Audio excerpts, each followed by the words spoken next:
Hello everyone, judiciary by PW के platform पर आप सभी लोगों का स्वागत है। I am Apoorva Purohit. आज के सेशन में हम लोग 50 मोस्ट इंपॉर्टेंट लीगल अपडेट्स और 2025 को डिस्कस करने वाले हैं। थोड़ा सा पहले मैं बैकग्राउंड दे दूं। मैंने एक वीडियो कुछ समय पहले अपलोड किया था जहां पे हमने 10 मोस्ट इंपॉर्टेंट जजमेंट्स और 2025 को डिस्कस किया था। ये सेशन उस सेशन से कैसे अलग है? पहली चीज तो ये कि वहां पे केवल जजमेंट्स को डिस्कस किया गया था, मोस्ट इंपॉर्टेंट 10 टॉप 10। तो थोड़ा जो भी सबसे ज्यादा इंपॉर्टेंस वाला होगा, नेशनल इंपॉर्टेंस वाला होगा, पब्लिक इंपॉर्टेंस वाला होगा, वही कवर हो पाएगा। काफी सारे टॉपिक्स जो कि और इंपॉर्टेंस के हो सकते हैं उसे उतना हम कवर नहीं कर पाए। दूसरी चीज की वहां पे केवल जजमेंट्स को कवर किया गया था। लीगल अपडेट जैसे कि कोई नया बिल पास हुआ हो, कोई और प्रकार का बदलाव हुआ हो, कोई अमेंडमेंट हुआ हो, उसे कवर नहीं हम लोग कर पाए होंगे। तो यहाँ पे 50 मोस्ट इंपॉर्टेंट लीगल अपडेट्स में वो सारी चीजें भी कवर हो जाएंगी। ये वीडियो को शुरू से लेकर एंड तक देखना एक गो में बहुत इंपॉर्टेंट है, और अपने नोट्स भी अगर आप बना सके साथ साथ में तो बहुत सही रहेगा आप लोगों के लिए। पीडीएफ आप लोगों को मिल जाएगी, आप डाउनलोड कर पाएंगे फ्री ऑफ कॉस्ट। कैसे करना है, क्या करना है, उसके बारे में मैं क्लास के एंड में आपको बताऊंगी। तो बिना टाइम वेस्ट किए मैं क्लास को स्टार्ट करूंगी, बट उससे पहले ब्रीफली बता दूं कि हमारे ये सारे बैचेस हैं जो कि आप जिसमें आप एनरोल कर सकते हैं, और डिस्क्रिप्शन बॉक्स में इसका लिंक दे रखा है। पीडब्ल्यू ऐप पे भी जाके आप इसके बारे में सर्च कर सकते हैं। नीति 2.0 जुडिशरी का फाउंडेशन कोर्स है जो कि 4 साल तक आपके पास रहता है। 4 इयर्स तक आप इसके साथ में तैयारी कर सकते हैं। मतलब जैसे कोर्स मान लीजिए कि कंप्लीट हो रहा है आपका तकरीबन 1 साल में, लेकिन उसके बाद में 4 साल तक आप इसमें क्लासेस रिविजिट कर सकते हो, देख सकते हो। अभियोजन 2.0 एपीओ एपीपी का फाउंडेशन बैच है, प्रीलिम से लेकर इंटरव्यू तक सारे बैचेस में mock test, daily practice questions भी होते हैं। प्रतिभा 2.0 हमारा लीगल ड्राफ्टिंग और रिसर्च का बैच है। अगर आप को लिटिगेशन में एंटर करना चाहते हैं, वकालत करना चाहते हैं और ड्राफ्टिंग और रिसर्च में आपको प्रॉब्लम हो रही है, सारे बैचेस के लिंक डिस्क्रिप्शन बॉक्स में दे रखे हैं। पीडब्ल्यू ऐप पे भी जाके आप सर्च कर सकते हो। Now without wasting any time हम लोग स्टार्ट करते हैं अपने इंपॉर्टेंट लीगल अपडेट्स के साथ। और पहला केस एक बहुत ही कंट्रोवर्शियल लेवल का केस है, Akash and 2 others versus state of UP. Uttar Pradesh में एक ऐसी घटना होती है जहां पे एक माइनर लड़की के साथ में 2 आदमी मिलके कुछ बलात्कार करने की कोशिश करते हैं, जहां पे उसे एक पुल के नीचे ढकेला जाता है, उसके पजामे के नाड़े को ओपन किया जाता है और तभी वहां से कुछ और लोग निकलते हैं, तभी ये दोनों भाग जाते हैं।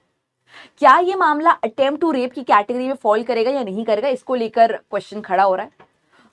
क्योंकि इलाहाबाद हाईकोर्ट के द्वारा कहा गया ये अटेम्प्ट टू रेप नहीं है। क्राइम के 4 स्टेजेस होते हैं। एक होता है आपका इंटेंशन, सबसे पहले इंटेंशन होना चाहिए, मेंस रिया होना चाहिए, उसके बाद में प्रिपरेशन, और उसके बाद में अटेम्प्ट, और उसके बाद में कमीशन। इलाहाबाद हाईकोर्ट के हिसाब से ये सिर्फ प्रिपरेशन के स्टेज तक का मामला था और यहाँ पे अटेम्प्ट नहीं हुआ है। ये जजमेंट आने के बाद में काफी ज्यादा विवाद होता है, कंट्रोवर्सी होती है, और उसके बाद सुप्रीम कोर्ट को यहाँ पे सो मोटो कॉग्निजेंस लेना ही पड़ता है। इन रीऑर्डर डेटेड जो भी डेट है passed by high court at Allahabad, justice B R Gavai and AG Masih की बेंच थी। इन्होंने स्टे लगाया इस कंट्रोवर्शियल जजमेंट पर और कॉग्निजेंस लेते हुए कहा कि यहाँ पे जो हाई कोर्ट का जजमेंट आया उससे हम लोग शॉक्ड हैं, ये कॉन्शियस ऑफ कॉन्स्टिट्यूशन के अगेंस्ट है।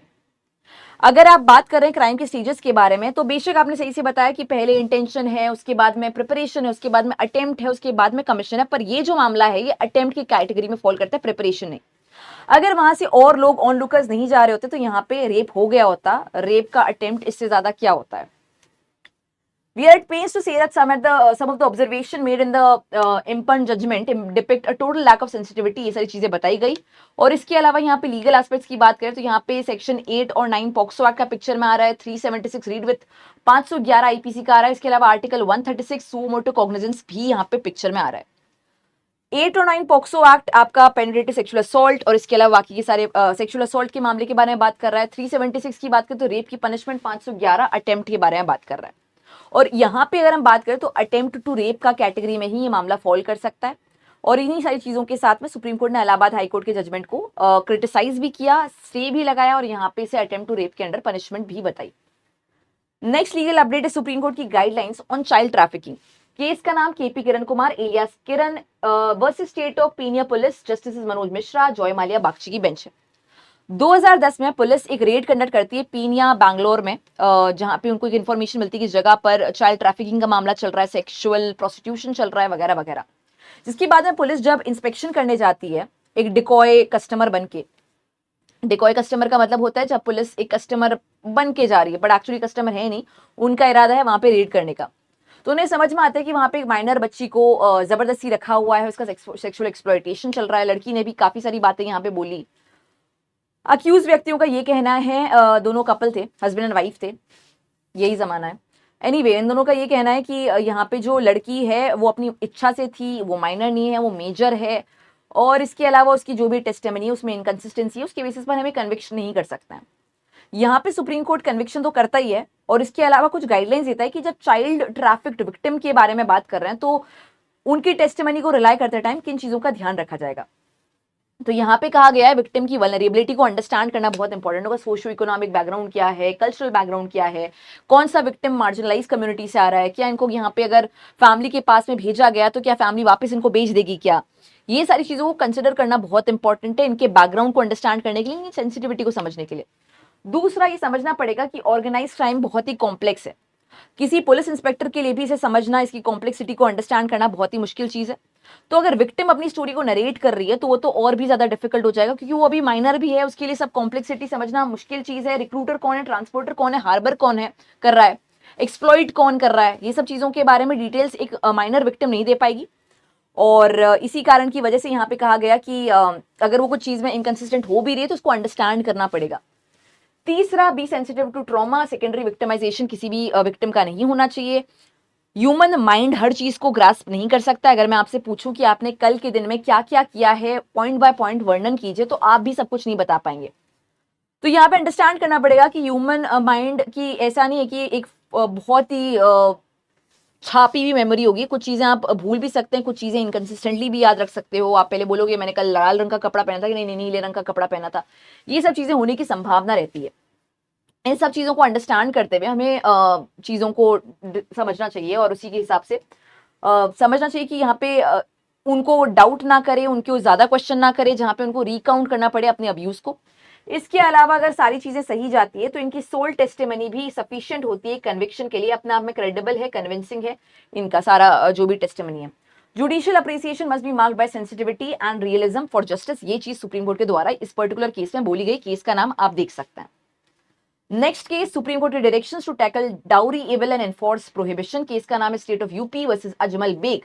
Justice Sanjay Karol and Justice NK Singh की बेंच है। यहाँ पे शादी होती है अजमल बेग की नसरीन के साथ, और शादी के तुरंत बाद हस्बैंड और फैमिली डिमांड करते हैं दहेज के बारे में, कभी कलर टीवी, कभी मोटरसाइकिल, कभी 15,000 का कैश। 2001 में जब ये डिमांड्स कुछ एक मीट नहीं हो पाती है, तब अजमल एलिजिडली अपनी वाइफ को असॉल्ट करते हैं, उसके ऊपर कैरोसिन डालते हैं और उसकी आग लग जाती है। घर वाले जो हैं, मतलब जो पीहर वाले हैं, ये केस करते हैं 498A और डाउरी हत्या के हिसाब से जितने भी प्रोविजन अप्लाई हो रहे हैं, डाउरी प्रोहिबिशन एक्ट के जितने भी प्रोविजन अप्लाई हो रहे हैं, उन सबको अप्लाई करते हैं। हस्बैंड और इन लॉज की कहानी ये है कि किचन में गई थी और वही गैस सिलेंडर फट गया था, जो कि काफी कॉमन स्टोरी रहती है इन लॉज के द्वारा जब भी इस प्रकार के केसेस आते हैं। FIR लॉज होती है और उसके बाद में कन्विक्शन इवेंचुअली सुप्रीम कोर्ट के द्वारा किया जाता है, क्योंकि काफी सारे एविडेंसेस मौजूद थे। लेकिन सुप्रीम कोर्ट इस केस के अलावा इस प्रकार के बहुत सारे केसेस को डील करने के लिए कहती है कि दहेज प्रथा अभी भी एक बहुत ही बड़ा सोशल लेवल है। काफी सारी महिलाओं की हत्या हो रही है और इसे कर्व करना बहुत इंपॉर्टेंट है। जहां पे एक तरफ हम देखते हैं कि फेक केसेस भी बढ़ रहे हैं, वहां पे हम दूसरी तरफ देखते हैं कि सच्चे केसेस, जेन्युइन केसेस भी बढ़ ही रहे हैं। तो ये प्रॉब्लम सॉल्व भी नहीं हो रही है। तो यहाँ पे किस तरीके से इसे डील किया जाएगा, उसको लेकर कुछ सजेशन सुप्रीम कोर्ट के द्वारा दिए गए हैं। जैसे कि पहला, सोशल एजुकेशनल रिफॉर्म। बहुत ही यंग एज से बच्चों को एडुकेट करना चाहिए, उन्हें समझाना चाहिए कि क्या होता है डाउरी, क्या होता है मैरिटल इक्वालिटी, दहेज कैसे सोशल ईविल है, गिविंग और टेकिंग मनी आर्टिकल्स कैसे रॉन्ग हो सकता है। ये यूनियन और स्टेट गवर्नमेंट्स के ऊपर दायित्व है कि वो ये सारी चीजें कुरिकुलम का पार्ट बना सके स्कूल में, प्राइमरी लेवल से।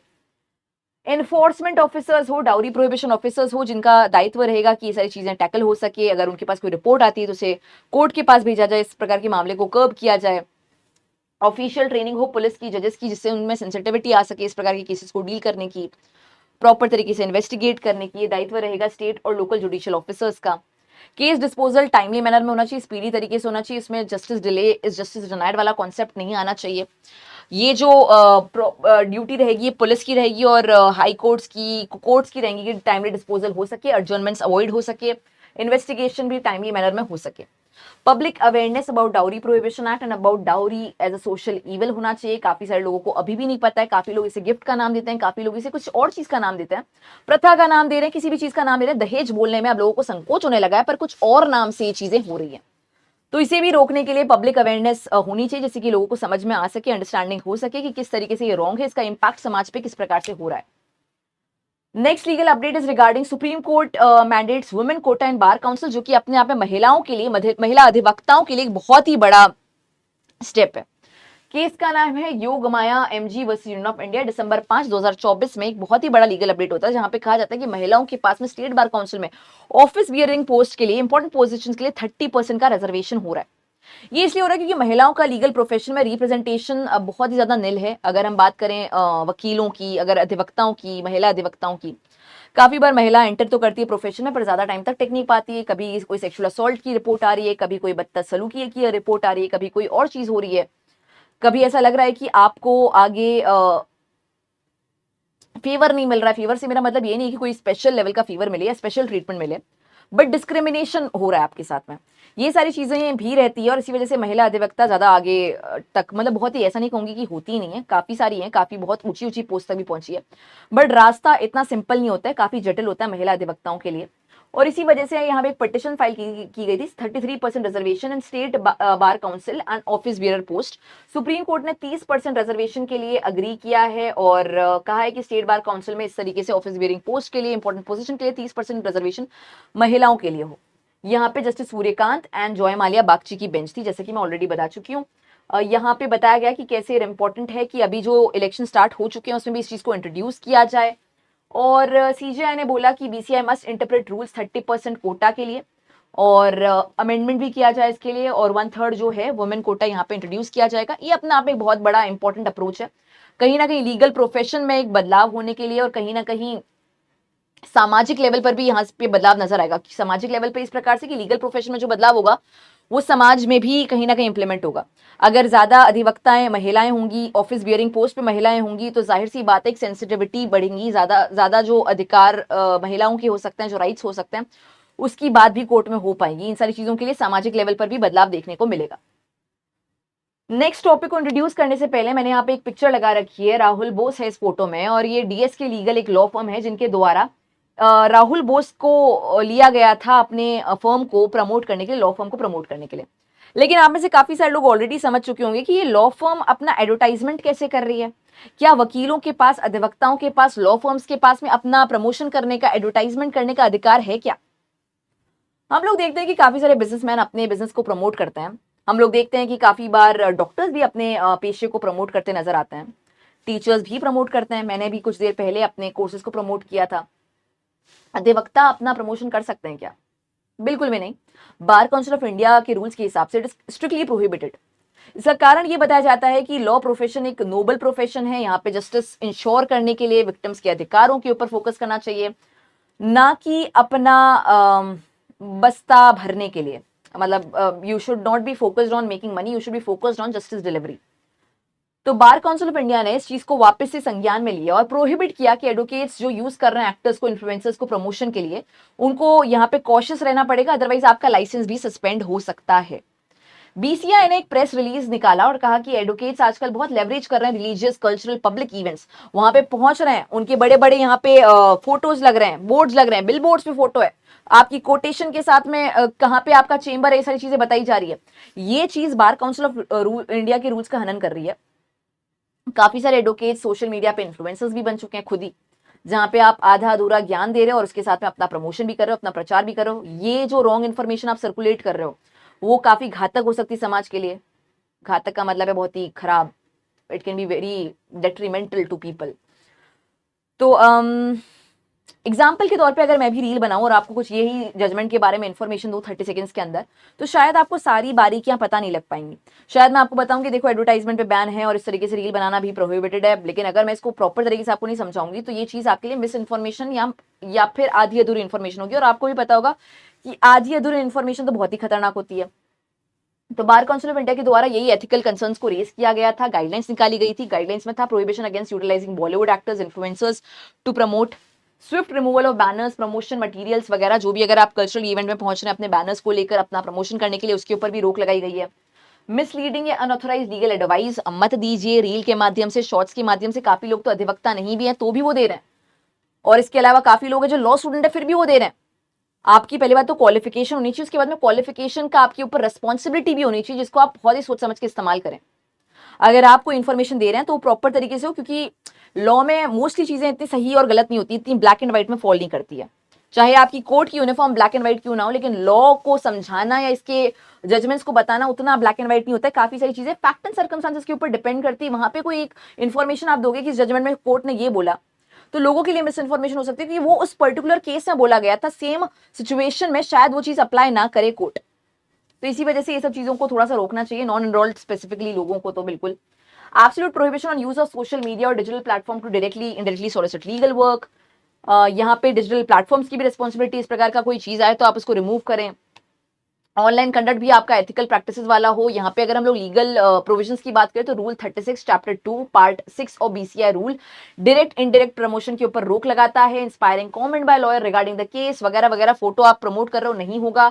No sign board, name plate, कुछ भी नहीं। हालांकि आप एक वेबसाइट रख सकते हो, और इसी वजह से आप देखेंगे कि लॉयर आज की तारीख में भी, जब सब लोग अपना एडवर्टाइजमेंट कर रहे हैं, सोशल मीडिया प्रमोशन कर रहे हैं, लॉयर आज भी अपने साथ में कार्ड लेकर घूम रहा है और आपको पकड़ा रहा है, या फिर कोई और लिंक्डइन के माध्यम से कनेक्ट करने की कोशिश करा। तो दूसरे तरीके हो चुके हैं, दूसरे पैतरे हो चुके हैं, पर ये सारे तरीके यहाँ पे अलाउ नहीं है, क्योंकि law profession, legal profession is a noble profession. अब चाहे कोई माने या ना माने, उद्देश्य तो यही था और उद्देश्य तो यही है आज की तारीख में भी। तो main focus should be ensuring justice to client. Noble profession है तो उसी के हिसाब से हम लोग ये सब चीजों को शामिल करते हैं। 2025 में सुप्रीम कोर्ट ने आर्ग्यूमेंट्स का टाइमली सबमिशन के लिए भी स्टैंडर्ड ऑफ प्रोसीजर स्टैब्लिश किया है। तो यहाँ पे बताया गया कि ओरल आर्ग्यूमेंट्स कितने समय में एक पार्टी को सबमिट करना है, उसी को थोड़ा सा एक्सपीडिशियस करने के लिए कहा है कि सबसे पहले तो आप 3 दिन पहले ब्रीफ रिटन नोट सबमिट कर लो कोर्ट के पास, और सामने वाली पार्टी को भी। ब्रीफ रिटन नोट्स में आर्ग्यूमेंट्स दिए हैं, समरी रूप में आप बताएंगे, तो submit brief note maximum 5 pages का 3 दिन पहले आप सबमिट कर देंगे। Must share with opposite party first, और उसके बाद में आप कोर्ट में भी एक बार दिखाएंगे। उसके बाद में टॉक टाइम, जो भी प्रपोज आर्ग्यूमेंट है वो 1 दिन पहले आप सबमिट करोगे। जॉइंट रिस्पॉन्सिबिलिटी सबका रहने वाला है। और उसके बाद में तीसरे नंबर पे ये बोला है कि आपको हियरिंग करनी पड़ेगी, स्टिक करना पड़ेगा डे टू डे में। एडजर्नमेंट जो अननेसेसरी उसको आप रिमूव करेंगे। प्रोलॉन्ग्ड या रिपीटेटिव टॉक्स नहीं होंगे। गोल है एफिशिएंट और फोकस हियरिंग का। तो सुप्रीम कोर्ट की तरफ से ओरल आर्ग्यूमेंट्स को स्ट्रीमलाइन करने के लिए या फिर आसान बनाने के लिए और एक्सपीडिशियस बनाने के लिए 3 गाइडलाइंस बताई गई है। पहला, ब्रीफ रिटन नोट्स 3 डेज पहले। प्रपोज टॉक टाइम या फिर ओरल जो आर्ग्यूमेंट्स है 1 दिन पहले, और इसके अलावा hearing day to day stick करने वाले हैं हम लोग। एक और लीगल अपडेट जो कि काफी इंपॉर्टेंट थी 2025 में, एक बहुत ही बड़ा मुद्दा बनी थी, वो था वक्फ अमेंडमेंट एक्ट 2025, जिसे famously unified management empowered efficiency and development उम्मीद एक्ट भी 2025 का कहा जा रहा था। ये जो था पार्लियामेंट के द्वारा अप्रैल 2025 में पास किया गया था, और उसके बाद में रातों रात लागू भी हो गया था। काफी टाइम से लॉन्ग स्टैंडिंग इश्यूज थे, जैसे कि mismanagement, lack of transparency, dispute over property ownership वगैरह सब इशू में थे। इसी वजह से इसको यहाँ पे अमेंड किया गया था। जिनको एकदम आइडिया नहीं कि मैडम वक्फ होता क्या है, हमने सुना तो बहुत है पर शर्म आ रही है पूछने में वक्फ क्या होता है। तो वक्फ वो प्रॉपर्टी होती है जो कि एक पर्सन इस्लाम में डोनेट कर सकता है चैरिटेबल, रिलीजियस, पायस पर्पस के लिए। मदरसा बनवाना है, हॉस्पिटल बनवाना है, इन सब चीजों के लिए कोई भी पर्सन प्रॉपर्टी को दान कर सकता है। 2025 के अमेंडमेंट से पहले कोई भी पर्सन कर सकता था। मैंने मुसलमान नहीं बोला, मैंने कहा कोई भी पर्सन। तो फॉर एग्जाम्पल मैं हिंदू हूं, मैं भी वक्फ के लिए प्रॉपर्टी दान कर सकती हूँ। उस प्रॉपर्टी का इस्तेमाल होगा चैरिटेबल पर्पस के लिए, पायस पर्पस के लिए, धार्मिक पर्पस के लिए। धार्मिक यानी कि इस्लामिक पर्पस, कोई और धार्मिक नहीं। यहाँ पे प्रॉपर्टी का कोई ओनर नहीं होता था, मैनेजर होता था, मुतावली होती थी। प्रॉपर्टी एक ट्रस्ट की तरह रहती थी जो कि इन सब कामों के लिए इस्तेमाल होती थी। तो प्रॉब्लम्स कहाँ पे आई? 2025 से पहले तक भी आप बात करेंगे तो वक्फ एक बहुत ही कंट्रोवर्शियल इशू बन गया। अगर हम हिंदुस्तान की, इंडिया की सबसे ज्यादा प्रॉपर्टीज की बात करें तो सबसे ज्यादा प्रॉपर्टी रेलवे के पास में, मैक्सिमम प्रॉपर्टी, मतलब सबसे ज्यादा जो लैंड है वो रेलवेज का है। जाहिर सी बात है, इतनी रेलवे लाइन भी हमारी बड़ी है। सेकंड पे डिफेंस फोर्सेस, और थर्ड पे वक्फ। ये थर्ड पे जो वक्फ की प्रॉपर्टीज है उसमें से काफी सारी प्रॉपर्टी, तकरीबन 70% प्रॉपर्टी कॉन्ट्रोवर्शियल प्रॉपर्टी, जहां पे कोई दावा ठोक रहा है, कोई दावा ठोक रहा है, कोई सरकार कह रही है हमारी प्रॉपर्टी है, वक्फ कह रहा है हमारी प्रॉपर्टी, कोई थर्ड इंडिविजुअल कह रहा है मेरी प्रॉपर्टी है। तो ये सारे डिस्प्यूट क्यों रहा था? क्योंकि कोई प्रॉपर तरीके से मैनेजमेंट नहीं था। एक once a waqf always a waqf concept exist कर रहा था, उसको आप कोर्ट में चैलेंज नहीं कर पाते थे। लिमिटेशन पीरियड का कुछ पता नहीं था, बहुत सारी चीजें प्रॉब्लम में थी। तो उसके बाद में वक्फ में काफी सारे मैसिव अमेंडमेंट किए गए। ये तक कहा गया कि अब वक्फ में दान करने का अधिकार केवल उस व्यक्ति को होगा जो कि एक मुसलमान हो मिनिमम 5 साल तक। यानी कि आप कन्वर्ट करके भी मुसलमान बने हो तो तुरंत दान नहीं कर सकते हो, मिनिमम 5 साल प्रैक्टिस कर रहे हो तब आप दान कर पाओगे। क्योंकि इसका भी कारण है कि काफी सारे ऐसे मामले आ रहे थे जहां पे किसी ने इस्लाम में कन्वर्ट किया, दान किया, उसके बाद में कहा कि अरे मैं तो ब्रेन वॉश हो गया था, मैंने प्रॉपर्टी दान कर दी, मुझे वापस चाहिए। इस प्रकार के इश्यूज ना हो तो पहले आप 5 साल प्रैक्टिस कर लो, श्योर हो जाओ, सर्टन हो जाओ, फिर दान करना जो भी करना है। खैर ये जितनी भी बदलाव किए गए थे, इसके अलावा कहा था कि नॉन मुस्लिम को भी वक्फ बोर्ड का मेंबर बना सकते हैं, रजिस्ट्रेशन ऑफ वक्फ मैंडेटरी है, लिमिटेशन पीरियड का एप्लीकेशन होगा, बहुत सारे बदलाव थे। काफी सारे बदलाव के ऊपर आवाज उठाई गई। ओवैसी की बात करें, ऑपोजिशन की बात करें, बहुत सारे लोगों ने आवाज उठाई और बहुत सारी पिटिशन सुप्रीम कोर्ट के सामने फाइल की गई। इन री वक्फ amendment act CJI B R Gavai and AG Masih की बेंच थी और कोर्ट ने रिजर्व किया था ये जजमेंट मई 22 के लिए, और उसके बाद में लास्ट दिसंबर में भी, नवंबर में भी इसको डिस्कस किया गया था और अल्टीमेटली ये सारा फाइनलिटी में भी इंटरिम मेजर्स आए हैं। अभी फाइनलिटी नहीं हुई है, ये सब इंटरिम मेजर्स है कि कौन से प्रोविजन के ऊपर स्टे लग रहा है, कौन से पे स्टे नहीं लग रहा है। तो एग्जाम्पल के तौर पे 5 साल की प्रैक्टिस होनी चाहिए इस्लाम की, तभी आप दान कर पाओगे। इसके ऊपर स्टे लगा दे, यानी कि अभी अप्लाई नहीं होगा जब तक कि स्टेट के अपने खुद के नियम नहीं बनते हैं। अभी इसका इंप्लीमेंटेशन नहीं हो सकता है। Encroachment report work property not treated as work till government officer report, इसके ऊपर भी स्टे लगा क्योंकि सरकार के पास भी इतनी ज्यादा पावर नहीं होनी चाहिए, अल्टीमेटली पावर कोर्ट के पास होनी चाहिए, ये चीज बताई गई। इससे डिले और मिसयूज रोका जाएगा। Officer decides if government property, इसके ऊपर भी स्टे लगा है। इसका कारण ये है कि सरकार के पास अगेन इतनी पावर नहीं होनी चाहिए, only court can decide property right, only judiciary can decide property right. State government directs waqf board to change records, यहाँ पे भी स्टे लग चुका है। इसके अलावा नॉन मुस्लिम मेंबर्स को अलाउ किया गया, स्टे नहीं लगाया गया, लेकिन कहा गया है कि जितना हो सके मुसलमान मेंबर्स बने, लेकिन हाँ नॉन मुस्लिम भी ऐड हो सकते हैं बोर्ड के मेंबर्स में। सीईओ बोर्ड का कोई भी हो सकता है, ये शामिल किया गया था, इसको भी स्टे नहीं किया गया, इसको भी अलाउ किया गया, हालांकि फिर भी कोशिश रहेगी कि जितना हो सके मुसलमान ही हो। रजिस्ट्रेशन ऑफ वक्फ को मैंडेटरी किया गया था, उसके ऊपर स्टे नहीं लगाया, लेकिन ये कहा गया कि टाइमलाइन को बढ़ाया जाएगा, रजिस्ट्रेशन का टाइम आपको ज्यादा मिलेगा। कोर्ट ने लास्ट में ये भी कहा ये सारी डायरेक्शंस टेम्पररी है और फाइनल हियरिंग के बाद ही सारी चीजें डिसाइड होंगी। पर ये जो मुद्दा था वक्फ का, ये अपने आप में बहुत ही कंट्रोवर्शियल मुद्दा बना था। जब वक्फ अमेंडमेंट एक्ट 2025 आया था तो वेस्ट बंगाल में तो इतने दंगे फसाद हो गए थे कि तकरीबन 10 लोगों की हत्या भी हुई थी, काफी सारी प्रॉपर्टी भी डैमेज हुई थी। ममता बनर्जी की तरफ से ये स्टेटमेंट आ रहा था कि वक्फ अमेंडमेंट एक्ट वेस्ट बंगाल में अप्लाई नहीं होगा। अरे ममता दीदी, पहली बात तो ये कि आप ये डिसाइड नहीं कर सकते हो, सेंट्रल लॉज पूरे भारत पे अप्लाई होते हैं। कोई भी चीफ मिनिस्टर डिसाइड नहीं कर सकता है कि ये हमारे ऊपर अप्लाई नहीं होगा। कल को आप कहोगे हम बीएनएस को अप्लाई नहीं कर रहे हैं, हमारे यहाँ पे ये बीएनएस अप्लाई नहीं हो रहा है, तो वो चीजें आप नहीं कर सकते हो। बट द पॉइंट इज कि काफी सारी जगहों पे आपने बहुत बड़ा एक स्ट्रॉन्ग रिपल्जन देखा था, but as of now supreme court इन सब चीजों को कंसिडर कर रहा है सेंसिटिवली, कुछ चीजों पे स्टे लगा रहा है, कुछ चीजों को अलाउ कर रहा है। हालांकि ये सारी चीजें अभी as of now temporary nature की है, बाद में फाइनलिटी के साथ भी डिसाइड किया जाएगा। नेक्स्ट टॉपिक जो है वीटो पावर से जुड़ा है, इसी वजह से पहले यहाँ पे वीटो पावर का एक चार्ट मैंने यहाँ पे दे रखा है। और बहुत ही इंपॉर्टेंट जजमेंट था, state of Tamil Nadu versus governor of Tamil Nadu, constantly news में रहा था। एब्सोल्यूट वीटो, देखो पहले तो इसको समझने के लिए बेसिक चीजें क्लियर होनी चाहिए। कोई भी लॉ बनता कैसे है, कोई भी एक्ट बनता कैसे है। तो सबसे पहले बिल प्रपोज किया जाता है, इंट्रोड्यूस किया जाता है एक हाउस में, वहां से पास हुआ, पास यानी कि वहां से मेजोरिटी मिली, फिर दूसरे हाउस में पहुंचा, वहां से मेजोरिटी मिली, पास हुआ, उसके बाद में राष्ट्रपति के पास पहुंचा, राष्ट्रपति ने असेंट दिया यानी कि सहमति दी, तब जाके वो बिल एक्ट बन सका। बिल का मतलब यहाँ पे रेस्टोरेंट का बिल नहीं है, आपका शॉपिंग का बिल नहीं है, बिल का मतलब है ड्राफ्ट लॉ, प्रपोज्ड लॉ। अभी ये कानून बना नहीं है। कानून कैसे बनता है, पहले इंट्रोड्यूस होता है एक हाउस में, वहां से पास हुआ, दूसरे हाउस में फिर पास हुआ, फिर राष्ट्रपति के पास असेंट के लिए गया, वहां से सहमति मिली, तब वो बिल एक्ट बन पाया। सेंट्रल लॉज के लिए राष्ट्रपति की सहमति चाहिए होती है, लोकल लॉ यानी कि स्टेट लेवल के लॉज के लिए गवर्नर की सहमति चाहिए होती है। अभी राष्ट्रपति सहमति ना दे, गवर्नर सहमति नहीं दे, तो उसको क्या कहेंगे, मतलब सहमति को रोकना, अपनी सहमति को रिकंसिडर करना, जेल में डाल देना सहमति के पूरे प्रोविजन को, ये सब चीजों को कहते हैं वीटो पावर ऑफ राष्ट्रपति या फिर गवर्नर। आर्टिकल 200 के अंदर इसके बारे में बात की गई है। एब्सोल्यूट वीटो का मतलब होता है टोटल रिजेक्शन, नहीं एसेंट नहीं दे रहा। इन्होंने यूजुअली प्राइवेट मेंबर बिल्स में ऐसा होता है जहाँ पे मतलब एक तरीके से प्राइवेट मेंबर बिल होता है वो जहाँ पे ऑपोजिशन वालों की तरफ से हो चुका है, तो वहाँ पे यूजुअली कैबिनेट वगैरह बिल्कुल प्रेशराइज करेंगे सरकार को राष्ट्रपति को असेंट नहीं देने के लिए। एग्जांपल पेप्सू बिल है 1954 का, राजेंद्र प्रसाद ने एब्सोल्यूट वीटो का इस्तेमाल करके रिजेक्ट किया था। सस्पेंसिव वीटो रिटर्न किया जाता है बिल रिकंसिडरेशन के लिए, ऑर्डिनरी बिल्स में यूजुअली अप्लाई होता है, तो वापस रिकंसिडर करने के लिए पार्लियामेंट के पास भेजा है, कुछ बदलाव करो, कुछ चेंजेस करो, फिर वापस भेजो। पॉकेट वीटो कोई एक्शन ही नहीं ले रहे, आपने भेजा मैंने जेब में डाल दिया, नॉट लिटरली जेब में डाला है, कोई जेब में लेकर राष्ट्रपति या गवर्नर घूम नहीं रहा है, बट मतलब ऐसा है कि आप इन एक्शन कर रहे हो। एग्जाम्पल पोस्ट ऑफिस बिल 1986, हालांकि पॉकेट विटो बाद में असंवैधानिक ऑलमोस्ट हो चुका था, ऑलमोस्ट यानी कि ऐसा नहीं कि कोई जजमेंट है जिसने पॉकेट विटो को असंवैधानिक घोषित किया है, लेकिन पॉकेट विटो एक तरीके से ऑब्सोलीट कॉन्सेप्ट बन गया, तो कुल मिला के एब्सोल्यूट विटो या फिर सस्पेंसिव विटो ही रहता था। लेकिन कुल मिला के रिकंसिडर करने के बाद में जब राष्ट्रपति के पास वापस आता था या गवर्नर के पास वापस आता था तो उनको असेंट देना पड़ता था। अभी क्या हो रहा था तमिलनाडु में कि सरकार के बीच में और गवर्नर के बीच में काफी ज्यादा प्रॉब्लम्स होने लगी थी, पॉलिटिकल राइवलरी हो रही है, कोई बात पे सहमति नहीं मिल रही है। तो गवर्नर ऑफ तमिलनाडु ने किसी भी बिल पे असेंट देना मना कर दिया, कोई भी बिल पे सहमति नहीं हो रही है। ऐसे करते करते काफी सारे बिल इकट्ठे हो गए, 10 से 12 बिल पे सहमति नहीं है, और काफी सारे ये बिल्स वेलफेयर ऑफ पीपल के लिए थे। तो यहाँ पे सुप्रीम कोर्ट के द्वारा कहा गया कि ये बिल्कुल अनडेमोक्रेटिक चीज है। डेमोक्रेसी कहती है कि जो सरकार लोगों ने चुनी है वही लॉ बनाएगी, गवर्नर तो एजेंट है सेंट्रल गवर्नमेंट का, वो क्या इतना ज्यादा डिसाइड कर रहा है।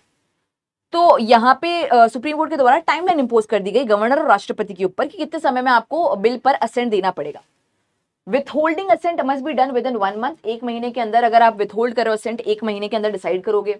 बिल को अगर रिटर्न करना है रिकंसिडरेशन के लिए, तो फिर उस सिचुएशन के अंदर if the governor withhold assents against advice of COM must be return within 3 months, 3 months के अंदर अंदर आप रिटर्न करोगे रिकंसिडरेशन के लिए। अगर आप राष्ट्रपति के लिए रिजर्व कर रहे हो बिल को, अगर कोई गवर्नर, तो it must be done within 3 months. और उसके बाद में upon receiving a repassed bill governor must grant assent within 1 month. अगर आपके बाद में ये रिकंसिडरेशन के बाद में वापस आ रहा है तो 1 महीने में आप असेंट भी दोगे। ये टाइमलाइन इंपोज की गई।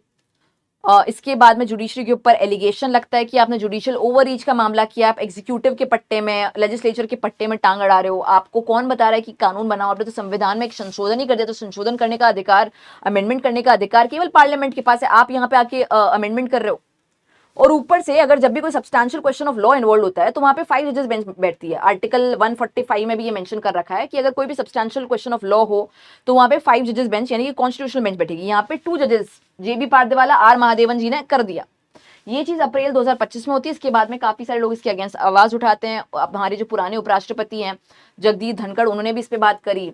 राष्ट्रपति ने भी फिर अपनी ये जो एडवाइजरी जुरिडिक्शन है उसका इन्वोक करते हुए कुछ क्वेश्चंस भेजे थे सुप्रीम कोर्ट के सामने कि इसको किस तरीके से अप्लाई करना है। और उसके बाद में 5 जजेस बेंच फॉर्म हुई थी।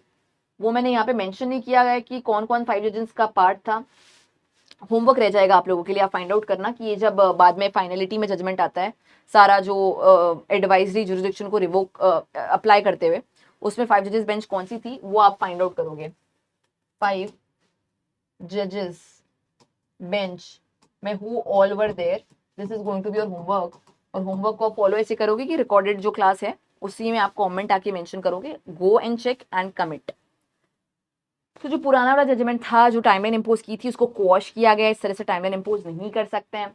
But at the same time ये भी कहा गया कि गवर्नर इस तरीके से अपनी वीटो पावर को एक्सरसाइज नहीं कर सकता है। अगर आपने रीजनेबल टाइम में अगर अपना डिसाइड नहीं किया तो आपके लिए और सर्कुलर इशू हो सकता है। इसके बाद में आपको वीटो पावर का इस्तेमाल करना ही पड़ेगा। आपको या तो रिकंसिडरेशन के लिए भेजना पड़ेगा या असेंट देना पड़ेगा। तो कुछ क्वेश्चन थे जैसे कि options of governor when a bill is sent under article 200 क्या करेगा, ये भी पूछा गया था राष्ट्रपति के द्वारा। तो कहा गया गवर्नमेंट असेंट दे सकता है, विथहोल्ड कर सकता है असेंट, लेकिन रिटर्न करना पड़ेगा बिल को असेंबली के पास। रिजर्व कर सकता है राष्ट्रपति के लिए, और विथहोल्डिंग, रिटर्निंग, ये सब एक ही कॉमन ऑप्शन है। ऐसे अलग अलग नहीं कि पहले राष्ट्रपति के लिए रिजर्व किया उसके बाद में कुछ और चीज करी, ऐसे करके आप डिले कॉज नहीं कर सकते हो। गवर्नर का डिस्क्रिप्शन है, आप बाउंड नहीं हो एड और एडवाइस से सीओएम की। गवर्नर का जो डिस्क्रिप्शन है वो जस्टिशिएबल नहीं है, रिव्यूएबल नहीं है। गवर्नर के पास पर्सनल इम्यूनिटी है, लेकिन उनके अथॉरिटी को, ऑफिस को क्वेश्चन किया जा सकता है। यानी कि अगर आपने रॉन्ग तरीके से इस्तेमाल किया अपने पावर को तो उसको क्वेश्चन कर सकते हैं। पर्सनल इम्यूनिटी ही मिलती है 361 के अंदर। टाइमलाइन फिक्स नहीं कर सकते, इंपोज नहीं कर सकते। कॉन्स्टिट्यूशन जो है फ्लेक्सिबिलिटी देता है। इस president's description under 201 justiciable? No. सरकार, राष्ट्रपति की बात करें, गवर्नर की बात करें, सेम तरीके से अप्लाई होता है। कोर्ट टाइमलाइन फिक्स नहीं कर सकती क्योंकि वो जुडिशियल ओवररीच हो रहा है, जाहिर सी बात है। ये चीज को सुप्रीम कोर्ट की 5 जजेस बेंच ने भी एक्नॉलेज किया। और इसके अलावा कहा कि लेकिन गवर्नर को भी यहाँ पर टाइमली मैनर में डिसाइड करना पड़ेगा। अगर नहीं किया तो आपके लिए सर्कुलर इशू होगा, उसके बाद में आपको असेंट या फिर डिसेंट जो भी है वो शो करना पड़ेगा। यहाँ पे आर्टिकल 200 कॉन्स्टिट्यूशन ऑफ इंडिया को आप रेफर कर सकते हो, रूल ऑफ लॉ के कॉन्सेप्ट को रेफर कर सकते हो, रामेश्वर प्रसाद केस को रेफर कर सकते हो, जहां पे कहा गया सुप्रीम कोर्ट ने रूल किया था governor power to withhold assent can be reviewed if exercised arbitrarily. ये सब कुछ लीगल एस्पेक्ट के दायरे में फॉल करेगा। Before continuing further I will just take a water break, उसके बाद में हम लोग इन सारे केसेस को भी डिस्कस करते रहेंगे।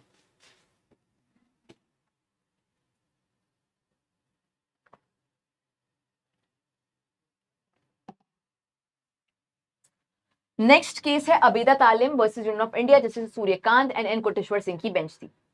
यहाँ पे सवाल उठा था regarding caste discrimination in higher education institution, कि कैसे कॉलेजेस में भी कास्ट डिस्क्रिमिनेशन हो रहा है, हायर एजुकेशन इंस्टीट्यूशन में भी कास्ट डिस्क्रिमिनेशन हो रहा है, और इसकी वजह से लोग सुसाइड कर रहे हैं, सुसाइड अटेम्प्ट कर रहे हैं, या मेंटल हेल्थ काफी सारे स्टूडेंट्स की डिस्टॉर्ट हो रही है। तो यहाँ पे सुप्रीम कोर्ट ने क्लैरिफाई किया कि यूजीसी में proceed with finalisation of draft points जो कि हेल्प करेंगे स्टूडेंट्स को कि डिस्क्रिमिनेशन को टैकल कर सके, इस प्रकार के केसेस को डील कर सके। यूजीसी में proceed with finalisation of draft regulations and notify the same. The regulations are already held in Amit Kumar case will operate in addition. अच्छा, एक और चीज है, यहाँ पे आप लोग अमित कुमार की केस को भी देखोगे होमवर्क के रूप में। ये चीज मैंने यहाँ पे डील नहीं की क्योंकि हम ऑलरेडी इस पर्टिकुलर केस को डील कर रहे हैं, लेकिन अमित कुमार की गाइडलाइंस क्या थी उसको भी आप देख पाएंगे। थोड़ा सा कॉन्टेक्स्ट में दे दूं कि रोहित वर्मोला एक पीएचडी स्कॉलर थे हैदराबाद सेंट्रल यूनिवर्सिटी में। कास्ट डिस्क्रिमिनेशन की वजह से सुसाइड उन्होंने कमिट की थी।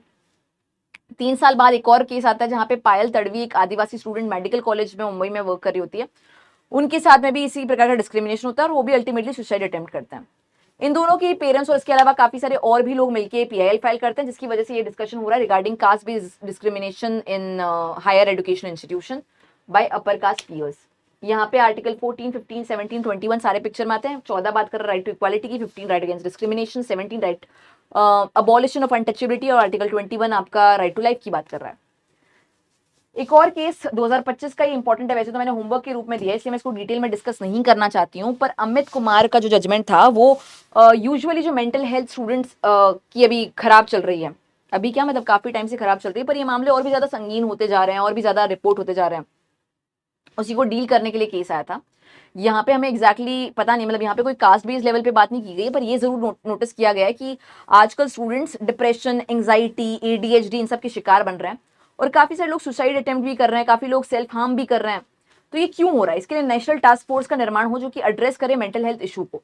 यहाँ पे बहुत सारी गाइडलाइन दे रखी थी, जैसे कि कैसे काउंसलर होना चाहिए जिससे बात की जा सके, कॉजेज क्या क्या है उसको हम लोग डिटरमाइन कर सकें, सरप्राइज इंस्पेक्शन हो सके, कुरिकुलम में बदलाव हो, क्या रीजन है उन सबको आइडेंटिफाई कर सके। मैंने शॉर्टली बताया आपको, लेकिन आप लोग इसको फाइंड आउट थोड़ा सा और करेंगे। ये दोनों ही केसेस जो हैं आपके लिए इंपॉर्टेंट बनते हैं, Amit Kumar versus union of India और इसके अलावा Albeda Salim Tadvi versus union of India. ये जो केसेस स्पेसिफिकली दलित लाइफ्स के लिए और जो डिस्क्रिमिनेशन कास्ट बेसिस पे हो रहा है उसके लिए है, कॉलेजेस में है या हायर एजुकेशन इंस्टीट्यूशन में। और अमित कुमार का केस जनरल केस है जो कि किसी के लिए भी हो सकता है। अगर कोई पर्सन मान लीजिए गे है या लेस्बियन है, उनको हरेस कर रहे हो आप, या कोई और भी रीजन के लिए कोई पर्सन डिफरेंट है, पढ़ाई में कमजोर है, या पोवर्टी से ग्रस्त है, उसके लिए हरेस करना, तो कोई भी रीजन हो सकता है, उसे टैकल करना है। नेक्स्ट केस एक बहुत ही ब्लैक डॉट है उन लोगों के लिए जो कि जुडिशरी एस्पिरेंट्स थे। केस का नाम है ऑल इंडिया जजेस association versus union of India, minimum practice and NDC issue, CJI B R Gavai. उस टाइम पे सीजेआई थे बी आर गवई, आज के समय में सीजेआई हमारे सूर्यकांत है। एजी मासियन जस्टिस के विनोद चंद्रन की बेंच थी। यहाँ पे सुप्रीम कोर्ट ने मैंडेट किया मिनिमम 3 साल की practice for advocates to enter judicial service. तो पहले जो जूनियर लेवल जुडिशरी के सिविल जज के एग्जाम होते थे उसके लिए आपका कोई भी मिनिमम प्रैक्टिस का रूल नहीं था। इवन फाइनल ईयर स्टूडेंट भी काफी बार एग्जाम में अपियर कर सकते थे। यहाँ पे 3 ईयर प्रैक्टिस रूल को रीइंस्टेट किया गया दोबारा से। आपका मिनिमम 3 साल का प्रैक्टिस होना चाहिए, तभी आप जुडिशरी के एग्जाम में अपियर कर सकते हैं। ये चीज को स्टैब्लिश किया गया। पीरियड कहाँ से स्टैब्लिश होगा? आपने जब अपना प्रोविजनल एनरोलमेंट कराया था, पहली बार एनरोलमेंट कराया था, वहां से पीरियड काउंट होगा। और it will not affect already notified notifications, ये भी बात बोली गई थी। कैसे प्रूव करेंगे? अगर आप लोअर कोर्ट में प्रैक्टिस करो, सबऑर्डिनेट कोर्ट में प्रैक्टिस करो, तो जो प्रिंसिपल जज है उसका एक सर्टिफिकेशन होना चाहिए। हाई कोर्ट में करो तो 10 ईयर्स का जो भी एडवोकेट 10 ईयर से प्रैक्टिस कर रहा है उनका कुछ एंडोर्समेंट होना चाहिए by principal judicial officer also. ये सारी की सारी चीजें बताई गई थी हाई कोर्ट या सुप्रीम कोर्ट के लिए भी, या फिर इवन लोअर कोर्ट्स के लिए भी, कैसे स्टैब्लिश किया जाएगा। ये जो चीज है इसके बाद में काफी लोगों ने सवाल उठाए थे, पर अभी तक कोई रिलीफ नहीं मिला है। अभी तक यही रूल स्टैब्लिश है, 3 साल की प्रैक्टिस का जो रूल है वो स्टैब्लिश कर दिया गया है। Next topic is regarding POCSO Act. Victim marries the accused. What will be the impact of the case? Case का नाम है in re right to privacy of adolescence, justice Abhay S Oka and justice Ujjwal Bhuyan की bench है। यहाँ पे POCSO act के under किसी minor victim ने एक लड़के के ऊपर केस किया था और बाद में ये दोनों मिलकर शादी कर लेते हैं और बच्चा भी कर लेते हैं। यहाँ पे अक्यूज पर्सन के ऊपर जो केस चल रहा है उसे खत्म कर देना चाहिए, क्वॉश करना चाहिए, या फिर उसे पनिशमेंट देनी चाहिए। सुप्रीम कोर्ट ने आर्टिकल 142 का इस्तेमाल करते हुए यहाँ पे अक्विटल कर दिया लड़के का। Supreme Court refrained from sentencing POCSO convict after noting that victim is now married to him, didn't see it as a crime. Article 142 जो कि सुप्रीम कोर्ट की इनहेरेंट पावर्स के बारे में बात कर रहा है। यहाँ पे इसी केस में और भी बहुत सारे एलिमेंट्स शामिल थे, जैसे कि कैलकाटा हाईकोर्ट के पास जब मामला गया था तो कैलकाटा हाईकोर्ट के द्वारा एक बहुत ही इररिस्पॉन्सिबल सा शॉकिंग सा रिमार्क पास किया गया था, जो कि था कि आजकल एडोलेसेंट गर्ल्स या माइनर गर्ल्स बहुत ही सेक्सुअल हो चुकी हैं और बहुत इस तरह की चीज़ों में इन्वॉल्व हो रही हैं। ये जब कैलकाटा हाईकोर्ट के द्वारा बोला गया तो इसके अगेंस्ट काफी ज्यादा आवाज उठाई गई थी कि कैलकाटा हाई कोर्ट मतलब इस प्रकार की बात बोल रहा है।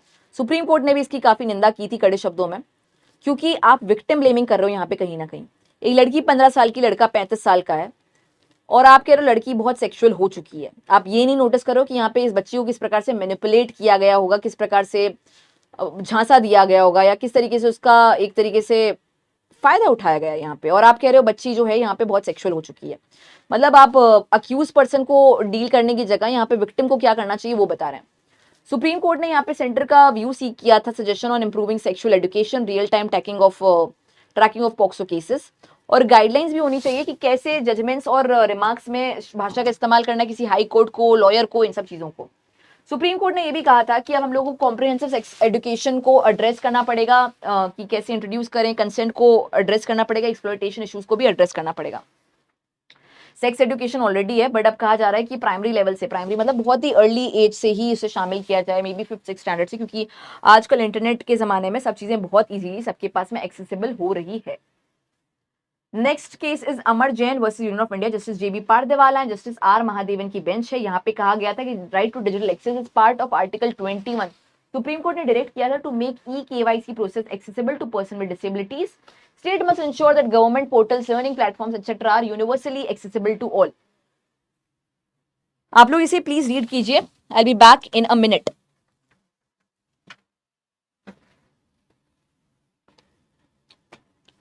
देखिए आजकल अगर आप भी कहीं पे वर्क करते हैं, अगर कोर्ट में हैं, कहीं पर भी हैं, तो आप देखते होंगे कि आजकल कहीं पे भी आपकी एंट्री होती है तो पहले आपके आईज के थ्रू या इस तरीके का जो पिक्चर में आप देख रहे हैं उस तरीके से आपकी एंट्री होती है, आपकी अटेंडेंस को रजिस्टर किया जाता है। बहुत सारी और जगहों पे भी ये सब है, फिंगरप्रिंट के माध्यम से बात कर लीजिए, फेशियल फीचर्स के माध्यम से बात कर लीजिए। लेकिन उन लोगों का क्या जो कि मान लीजिए एसिड अटैक विक्टिम है, या जिनकी आई साइट नहीं है, जिनको किसी भी प्रकार की डिसेबिलिटी है, हाथ नहीं है या हाथ की लकीरें जो है मिट चुकी है, क्या उनके पास अधिकार नहीं है डिजिटल एक्सेस का?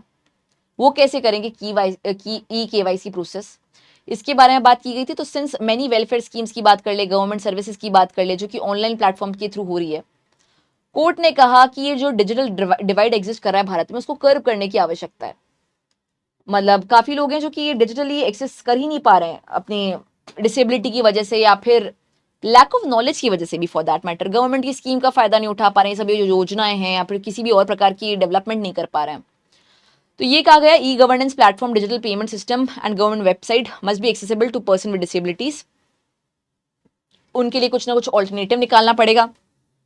नोडल ऑफिसर हर डिपार्टमेंट में हो जो कि इंश्योर करे कि हर पर्सन डिजिटल एक्सेसिबिलिटी को कंप्लाई कर रहा है। तो यहाँ पे आप उनके लिए हेल्पलाइन प्रोवाइड करो, voice enabled easy to read format को शामिल करो। All regulated entities must mandatorily undergo periodic accessibility.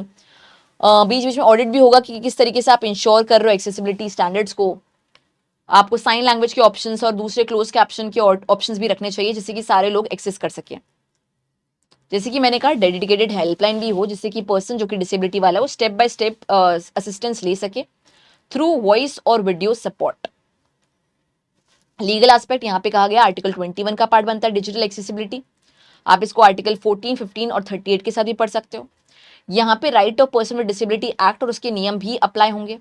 इसके अलावा 2024 का एक लैंडमार्क हिस्टोरिक केस है Pragya Prasoon versus union of India, उसको भी आप रेफर करेंगे जो कि एसिड अटैक विक्टिम के खास तौर पे एक्सेसिबिलिटी की बात कर रहा था। तो ये जो दूसरा केस मैंने यहाँ पे रेफर किया है उसको रेफर करना, उसके बारे में थोड़ा सा फाइंड आउट करना आपके लिए एक होमवर्क के रूप में रहने वाला है। इस सेशन में देखो इतने सारे मैं अपडेट्स कराऊंगी, दो चार क्या मतलब काफी सारी चीजें मैं होमवर्क में भी दूंगी।